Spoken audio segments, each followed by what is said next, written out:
Good morning, children. Welcome to economics class. See, before the exams, we had finished till page 127, if I am right. Okay, we finished till modern theory of rent. We took land, the price paid for land is rent, and in that we saw Ricardian theory of rent, marginal productivity theory, then we saw Ricardian theory of rent, then we learnt about a new concept called as quasi-rent, the difference between rent and quasi-rent we saw, and the modern theory of rent, that is rent, how rent is determined based on demand and supply. We finished with that. Now today let us start the next topic, that is wages. Now, what are wages? We need to understand first. What is wages? See, wages, it is a payment which is made for the work that is done by a labor. A labor does some work or service, you can call it a service, for which you are giving him a money, you are giving him an income or payment, you call that as wages. And whether it is intellectual or physical, it doesn't matter. Okay, intellectual work means, see, for example, we are teachers, is it? We do work and month after month we receive an income, is it? That is also called as wages only in economics, but you give a term called as salary there. But if it is going to be a physical work where a person does work on a regular basis, morning he comes, he does this work and he goes, okay, where the wages, it can be either paid on a daily basis or it could be paid on a weekly basis, or once in 15 days you can pay the wages, or monthly or yearly or end of a term, anything you can pay. But if it is paid for physical work or for intellectual work, you call that as wages. Okay, physical work, example, what? A rickshaw puller. Okay, he does his physical work. The service is done in the form of a physical task.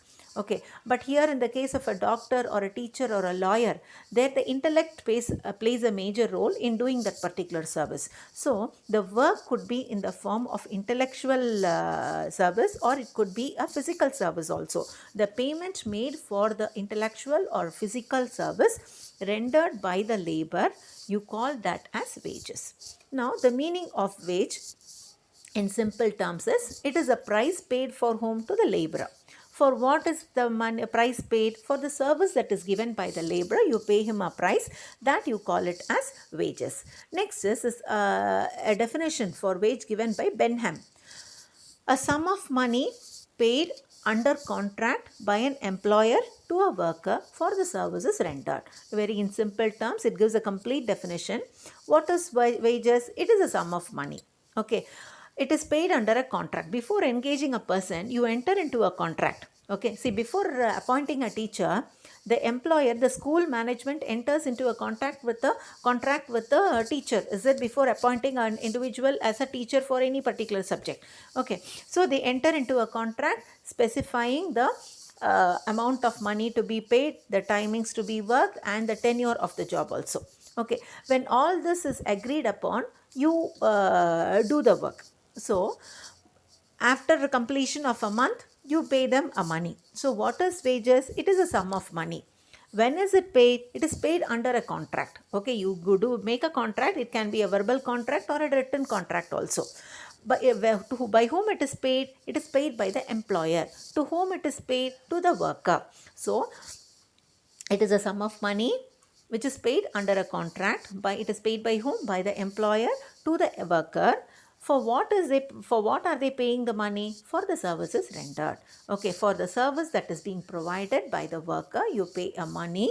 Okay, as per the contract, you call that as wages. It is given by whom? Benham. Next is, there can be different kinds of wages. So you can divide the wages into 4 types. First is nominal wage or money wage. See, for example, you are after completing your degree, you are getting a job where you are paid a salary, for a monthly salary of let me assume 40,000. Okay, so you are paid a salary of 40,000 rupees, okay, per month, for the service that you are going to render in the institution. It can be any type of job. Okay, now this 40,000 rupee, it is paid in terms of money, in terms of currency, that you call it as money wages. Okay, clearly understand, children. Nominal wages, otherwise you call it as money wages. What does it refer to? It refers to the wages only. Here, what is the amount of wage that you are getting? You are getting 40,000. This 40,000 which is paid in terms of money. This 40,000 they are going to give you only as money. They are not going to give you as, see, suppose for example, if you are working in a software development company, they will not give you 40,000 which is in terms of softwares. They will not give you. If you are going to work in an electrical company, they will not give you any electronical goods worth rupees 40,000. You are getting a salary in terms of money, that you call it as money wages. It is also called as nominal wages. The next is real wages. The next type of wage is called as real wages. See, real wages, I told you, 40,000 is the money that you are getting as wages. This 40,000 you call it as nominal wages or otherwise money wages. Now with this 40,000 rupees, how much goods you are able to buy? How much goods and services you are able to buy? That refers to as real wages, which means your purchasing power. This 40,000, okay, how much goods and services you are able to purchase, that refers to your real wages. See, for example, if the price of commodities are very high, whatever you are going to buy, you are planning to buy a, you are planning to buy a house where the rate of interest, okay, is very high, means, okay, or you are planning to buy some home appliances, where if the prices are high, means automatically your purchasing power will come down. Okay, if the prices are low, your purchasing power will be very on the higher side. This refers to as real wages. Okay, with this 40,000 rupees, how much goods and services you are able to buy? That refers to as real wages. See, for example, you are going to, with this 40,000 rupees, you are going to just shop do your Diwali purchase. Let me assume your budget is 10,000 rupees. With this 10,000 rupees, you have planned to buy Diwali dresses. Suppose if there is a good amount of discount offered, okay, so with this 10,000 rupees, you will be able to get good amount of dresses, okay, than whatever you might have desired. On the other hand, there are no discounts and the prices are also on the higher side. What will be your purchasing power then? Automatically you'll be able to buy only less quantity of goods or dress materials than what you desired, because the prices are on the higher side. Now, what decides your purchasing power here? It is the price of the commodities which decides your purchasing power here. So, when the prices are less, your the purchasing power of your money wages will be very high. Your 10,000 will fetch huge amount of goods and services. On the other hand, if the prices are very high, this 10,000 rupees will fetch only less amount of goods and services. This you call it as real wages. Next is piece wages. Suppose if the wages are paid on the basis of quantum of work done. Suppose you are into a industry where you produce this much amount of goods and goods, you will be paid this much amount of wages. If you produce more goods, you will be paid more wages. So, if the wages are being decided based on the quantity of work done, in that case, you call it as piece wages. If see, for example, you can take anything. See, for example, if you are working in a, what shall I say, car accessories industry, you are into a production unit, you are working in a automobile industry, your work is to produce that particular specification of nuts and bolts. Okay, if you produce more units of nuts and bolts set, you will be given more amount of wages. According to the number of pieces that is being produced by you, the wages will be paid to you. If wages are being decided based on the quantity of production, that you call it as piece wages. Next is time wages. Here, if the wages are being decided based on the amount of time that the worker is working, that you call it as time wages. See, for example, if you are working 8 hours, your wages will be this much. If you're working 1 hour extra, you'll be given this much amount of money as wages. If you're working 2 hours extra, your wages will be accordingly increasing. So if the wages is being fixed based on the time of hours the person works, then you call it as time wages. Again, this is a 3-mark answer. I think it is a 3-mark answer. Quite an easy answer to learn and write also. So there are 4 kinds of wages. One is nominal or money wage, real wages, piece wages, time wages. Now let us get into the theories of wages. Under the theories of wages, the first thing is subsistence theory of wage. This theory is one of the oldest theories of wages. This was the first. It was explained by the French economist, and he was a physiocrat also. And later it was restated by Ricardo. See, according to this theory, wages should be equal. See, wages that has to be paid for a worker should be equal to the subsistence level of the laborer and his family. Subsistence level means we need to understand what is meant by subsistence level. Okay, see, subsistence mean the minimum amount of money a person should need to meet out his expenses like food, clothing, shelter. Not only for him, for his family also.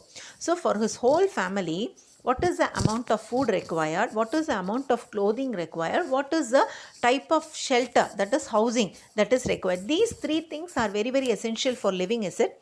So to meet out this for a worker and his family, what is the amount that is required? That you call it as subsistence wages. So if a worker, see, the main reason why wages should be based on subsistence living is, according to this old classical economists, they believed that if a worker is being paid more than, see, let us assume for a week, husband, wife and 1 child is there. They have to be given the minimum amount of money that is required for them to survive. Let us assume it is to be 3,000 rupees a week. Okay, that is, I am talking about the minimum level. Okay, they are see, you can dine in a small restaurant, or you can dine in a big restaurant also. But to live where you can to live, we need to eat food. That's all. Okay, so to live, either we can live in a very palatial house, or we can live in a small house also. Even if we are going to live in a small house, we will be surviving only. So they will take into consideration only whatever is minimum required. Okay, and likewise, clothing and shelter. It is not that you have to wear all costly dresses and all. To live, you need to just, you can either live with a simple fabric material, or you can also, if you desire, you can also live in suits also. But what is needed for living? The basic requirement of clothing only. So to meet out all these expenses, approximately for 3 people, let us assume that 3,000 rupees is needed for a week. Now this 3,000 will be fixed as standard minimum wages. Minimum wages required to meet the subsistence living. The reason why they give this is, suppose if a worker is being paid a higher wages than 3,000, because here subsistence level has been fixed as, according to our example, we have fixed it as how much? 3,000 rupees. If a worker is being given more than 3,000 rupees, what he would do is, he would be better off. Okay, and what will happen is, they assume that if a person earns more money, his family size will increase. When his family size is increasing, automatically what will happen? The supply of labor also would increase. Okay, when supply of labor is increasing, what will happen? More people will be there ready for working, automatically wages will come down. Okay, this is the reason why they have fixed this as a minimum level of wages. On the other hand, if the wages 3,000 is the minimum wage required for a subsistence living means, okay, if the wage is being fixed below 3,000 rupees, let us assume 2,000 rupees. If it is less than subsistence living, there will be reduction in population, they say, because 2,000 rupees is not enough for to meet out the requirements of 3 people. As a result, what will happen? People will die out of hunger and starvation itself. As a result of that, the number of workers will reduce from 3 to 2 now.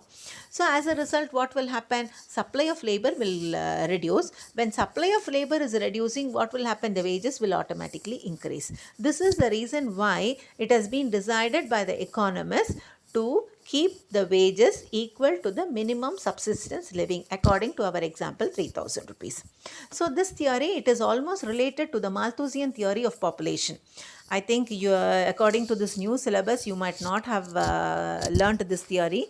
This Malthusian theory of population is one of the biggest landmark in the theories of population in economics, in macroeconomics. Probably next year you might come across. Okay, this theory, it holds that workers should not be paid wages either above the subsistence level or below the subsistence level. So they have to be paid wages equal to the subsistence level.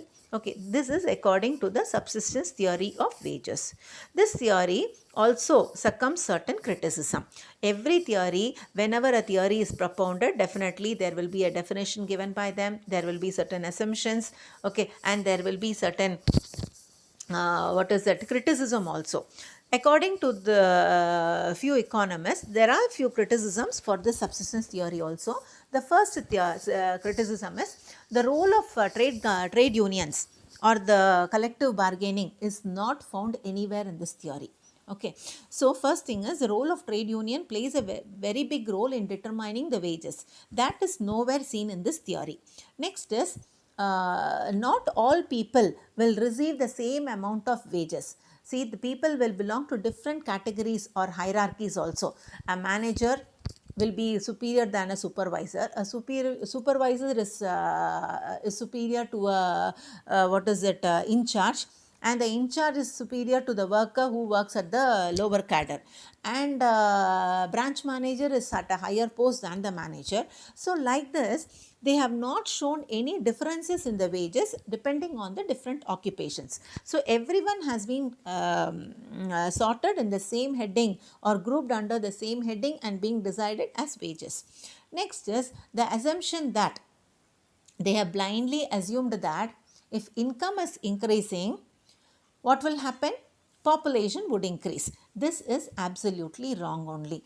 The poor families have more. The main reason why they have come to such an assumption is poor families have more children than the rich families. So actually, as wage increases, people can afford to downsize their family size only. Here they have assumed that if they get more income, it would lead to increase in family size. But in reality, what has happened is only poor people have more children than rich people. This is only reality. Okay, and this is only being as people become rich, they downsize their family. That is only observed in reality. So this assumption, that is when income increases, family size also increases, is not correct. Okay, these are the three criticism against subsistence theory of wages. Next is standard of living theory of wages. This theory, it was developed by an economist called as Torrance, and the improved version or the refined version, this theory, standard of living theory, is a refined version of subsistence theory. Here, standard of living theory. See, according to this theory, the wages should be equal to the standard of living of the worker. See, they would design, this is the standard of living of a person or who is being appointed in that particular category of job. Okay, they will decide the standard of living. To enjoy this standard of living, how much money is needed for a worker? That will be decided as a wages for a person. This is according to standard of living theory of wages. Here, normally what will happen? We will decide our standard of living only according to the money that we earn, is it? But according to this theory, okay, they say that for a person to enjoy this particular standard of living, what is the wages, what is the money that is required? That will be fixed as wages for the worker. This type of fixing the wages, you call it as standard of living theory of wages. Now you will definitely have a confusion now. Okay, normally which is the cause and which is the effect? See, basically based on our salary only we decide our standard of living.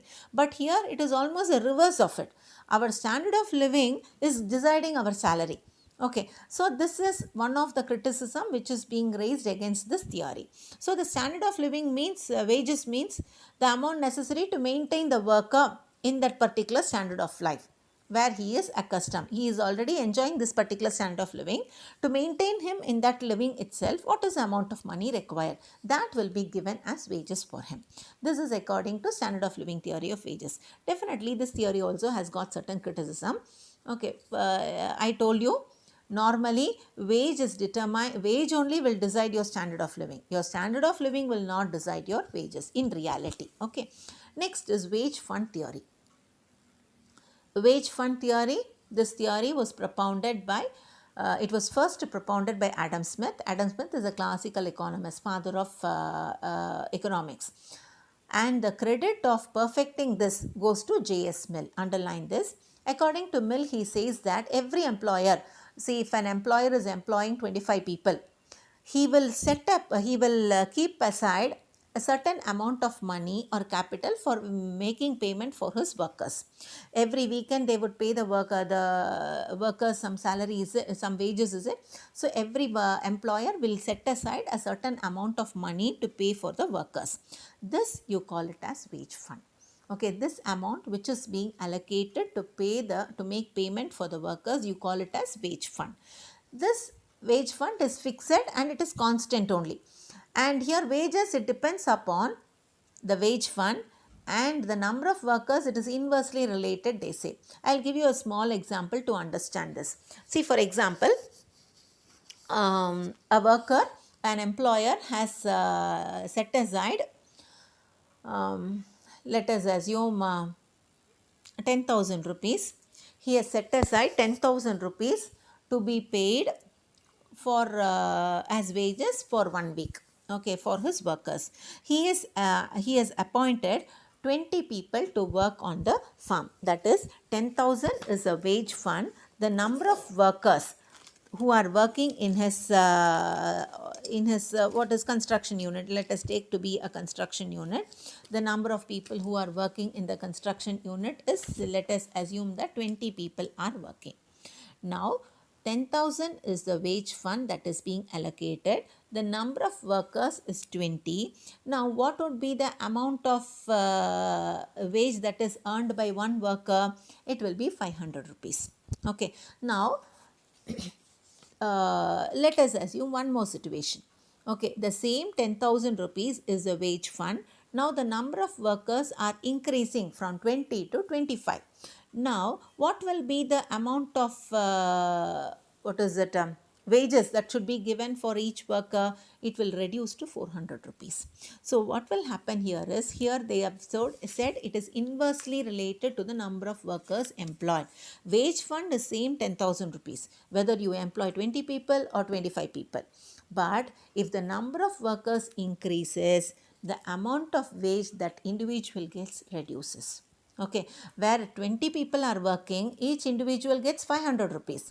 If 25 people are working, the amount of money that is received by each individual drops down to 400 rupees. So it is inversely related to the number of laborers employed. So this type of wage allocation, you call it as wage fund theory. You have a formula here. Average wage per worker will be total fund divided by number of workers. So the number of workers, if they are increasing, the wage per worker will fall down. Again, this theory also has got certain criticism. What are those criticisms? Let us see. First is, it has not explained the difference in occupation. There are different categories of works. As I told you, general manager, below that branch manager, supervisor, okay, section officer, so many cadres are there, but the different occupations are not clearly explained here. So wages according to the different occupations are not mentioned here. Next is the role of trade union is also not observed here. So they have totally ignored the role of trade union. See, if there is trade union, the trade union people will never allow the number of workers to increase from 20 to 25. What will happen if the number of workers are increasing? Automatically the individual amount due to each individual automatically drops down, is it? So the role of trade union comes here nowhere. And actually the capitalist will take away large sum before making the payment of wages. Normally what is happening in reality is the person who has invested, he will take away his portion of profit. Okay, all this wages, it will be decided beforehand itself. Okay, before making the payment of wages, he will decide this much amount of profit should be given, should be taken by me. All those will be decided by the entrepreneur, that is capitalist itself. Next is residual Clement theory of wages. This theory was propounded by one of the American economists called as Walker. F.A. Arthur Walker in the year 1875. See, it is written in his book Political Economy. According to Walker, he says that wage, it is a residual portion. What is residue? Residue means something which is left behind after some operation or after some process. Wage is something which is a residual portion after paying the remuneration for all the three factors, namely land, capital and organization. See, here Walker says that wage, according to his residual Clement theory, he says wage can be decided how after making the payment for rent. For landlord, you can pay the rent. For the person who has given capital, you can pay him the interest. For the organization or the entrepreneur, you can pay him the profit. After meeting out all these expenses, the amount of money that is left as residue, that is left as leftover, okay, that could be paid as wages for the workers. This is according to Walker. Now, saying this itself, somehow we cannot agree, is it? Normally, when a person is entering into a job, he will decide what has to be paid as wages. See, when you are going into a job, the time you enter into a job itself, you would be knowing what is your salary, is it? They will not say that after taking all the profit, if I have money, I shall give you salary. If an employer says like that, will you go for job? Definitely we will not take up the job, is it? We will decide our salary before getting into a job. So this is one of the biggest criticism against the residual Clement theory. So the criticism, normally here again the trade union's role is not clearly specified here. It does not explain the role of trade unions. And the trade unions, normally they fight to get a higher wages for the workers. They will never agree to accept wages after settling all the other expenses. No trade union will accept it. Next side is the demand side of the worker in determination of wages needs to be considered. See, here the wages has to be considered according to the demand for the workers. There will be certain type of workers where they are short in supply, where they'll require high amount of wages. See, for example, a person who is technically sound with respect to some now then we have got so much of cyber crimes, is it? If a person is a specialist in solving out the cyber crimes, such specialists are very, very limited. Okay, a person who can work in an MS office, you have humpty number of people.